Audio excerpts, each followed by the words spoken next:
Imagine um castigo tão horrendo que, numa era de execuções cruéis, ainda se destacava como extraordinariamente horrível.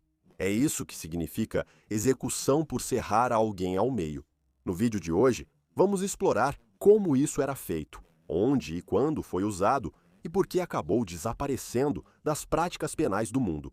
A morte, por serrar, é, como o nome sugere, literalmente cortar uma pessoa viva ao meio.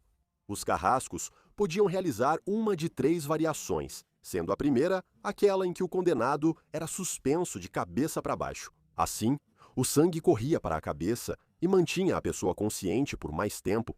Depois, colocavam uma serra grande na virilha da vítima e serravam o corpo para baixo.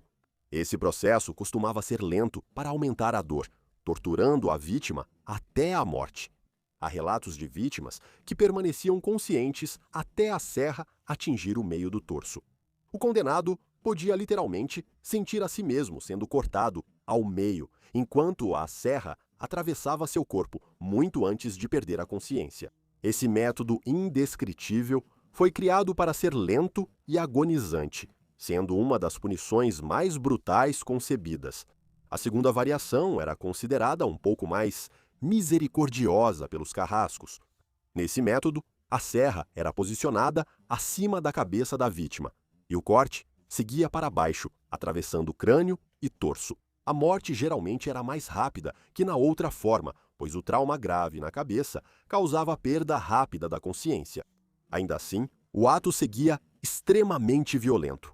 A posição não tinha a intenção de poupar totalmente a vítima do sofrimento, mas sim de encurtar a duração da consciência. Por fim, o terceiro método consistia em usar uma serra ou lâmina na cintura ou abdômen para cortar o corpo ao meio na horizontal. Essa abordagem era mais rápida que o corte vertical, pois atingia órgãos vitais e grandes vasos rapidamente, mas continuava sendo traumática e aterrorizante. Esse método enfatizava a finalidade em vez do sofrimento prolongado, mas mantinha sua brutalidade simbólica.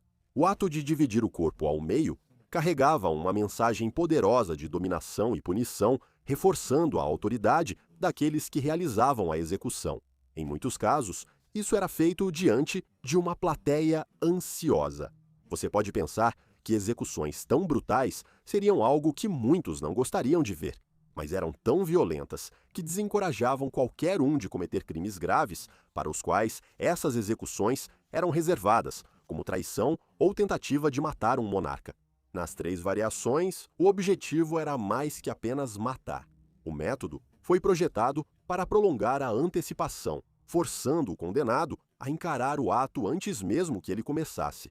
A presença do serrote, o ritmo lento e o ambiente público causavam um terror psicológico intenso antes mesmo da morte, transformando a execução tanto em um exercício de medo e intimidação quanto em punição. A execução por serração é citada já no século V a.C., no antigo mundo persa, segundo Téstios.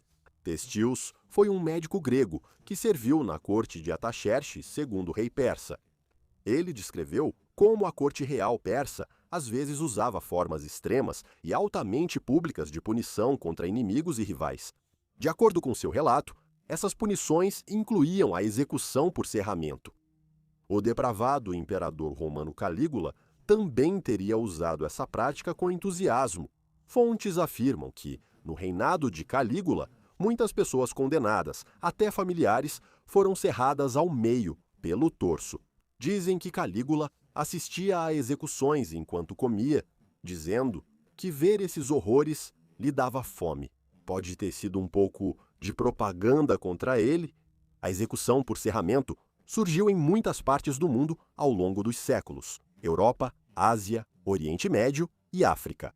Um caso famoso ocorreu no Marrocos. Em 1705, o sultão Muley Ismail condenou à morte por serramento o governador rebelde Al-Qaid Malik, após ele liderar uma revolta. Relatos dizem que o sultão consultou seu carpinteiro favorito sobre qual serra usar para cortar um homem ao meio, ordenando que fosse feito no sentido longitudinal, da cabeça aos pés. Melek foi amarrado a uma tábua para ser serrado vivo.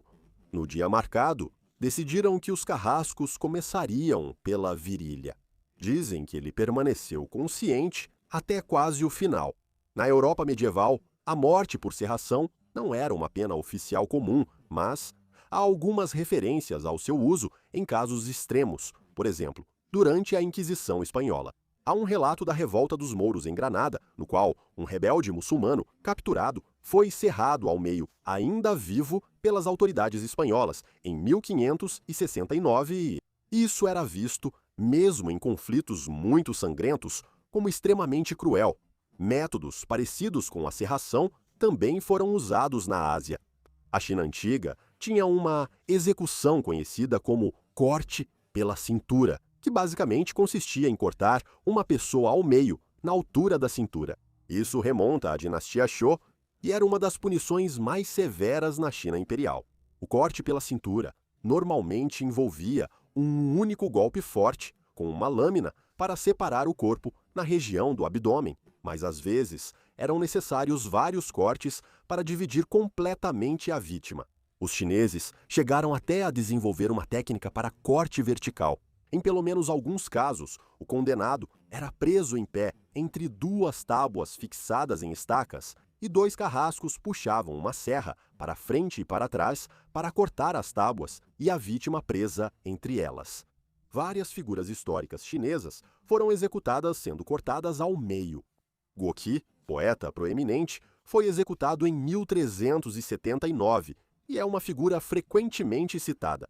Gao Qi foi vítima das rigorosas purgas políticas do início da dinastia Ming, que visavam estudiosos e oficiais suspeitos de dissidência ou lealdade insuficiente. Outro exemplo sombrio é Yu Hongtu. Segundo a lenda, em 1734, Yu foi condenado ao corte pela cintura. Diz a história que ele permaneceu consciente por um breve momento após o golpe e, antes de morrer, usou o próprio sangue para escrever a palavra cruel no chão. Dizem que, quando a notícia dessa execução chegou ao imperador, ele ficou tão horrorizado com a brutalidade que ordenou que o corte pela cintura fosse totalmente abolido. Na Ásia, um dos relatos famosos de execução por serragem foi na Índia. Em 1765, o nono guru Sikh, Teg Bahadur, foi preso em Delhi durante o reinado de um dos imperadores mogóis. O guru havia se oposto abertamente a políticas que pressionavam não-muçulmanos a se converterem, entrando assim em conflito direto com a autoridade imperial. Ele foi preso junto com vários companheiros próximos, e um deles era Bhai Mati Das, um Sikh devoto. Fontes Sikhs afirmam que Bhai Mati Das recebeu a oferta de clemência se renunciasse à sua fé e se convertesse ao islamismo, mas ele recusou, de acordo com os escritos Sikhs. Ele foi então executado em uma exibição pública destinada a intimidar os outros. Ele foi amarrado em pé entre duas tábuas de madeira e depois serrado ao meio.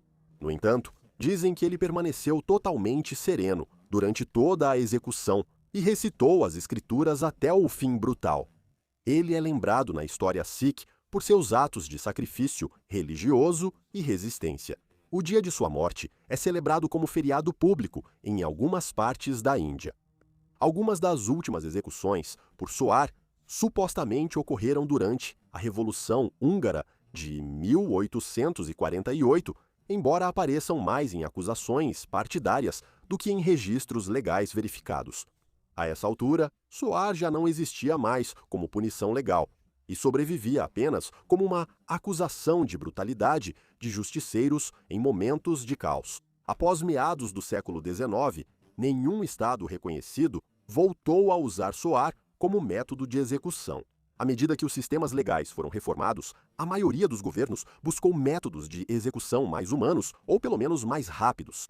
A opinião pública mudou e execuções com tortura passaram a ser vistas como bárbaras e inaceitáveis.